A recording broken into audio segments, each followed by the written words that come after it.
Për më shumë se 2 orë Partia Demokratike bllokoi punimet e parlamentit duke këmbgulur që Këshilli i Mandateve dhe Imunitetit të mblidhet për shqyrtuar kërkesën e SPAK-ut për arrestimin e numrit 2 të qeverisë, Belinda Balluku.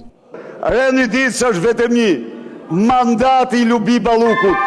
Dorëzoni mandatin, kjo është kërkesa jonë. Seanca u shoqërua me debate, u ndërpret disa herë edhe për shkak të fjalorit përdorur nga deputetët. Kur ndonjëherë të dashur qytetar nuk keni patur në këtë sallë një grup njerëzish të cilët shkelmojnë mbi interesat tuaja jetike për të mbrojtur, më falni, në pamjet parë vithet e Belindës, në të vërtet Edi Rame. Fjalorin, zoti Berisha, do t'ju ndërpritet fjala me një herë.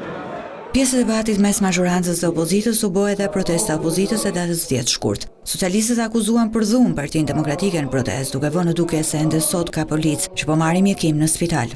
Shko dhe shikoj gjithë policët që ishin të shtruar, morën shërbim dhe janë dhe sot. Asnjë, po se je gënjeshtar patologjik i nderuar, je gënjeshtar patologjik, përveç se je dhunues dhe një porositës kronik i dhunës, i derdhjes së gjakut, e ke në gena të gjakun që do ta derdhësh me patjetër. Unë nuk i them turp asaj, se fjala turp turprohet me te.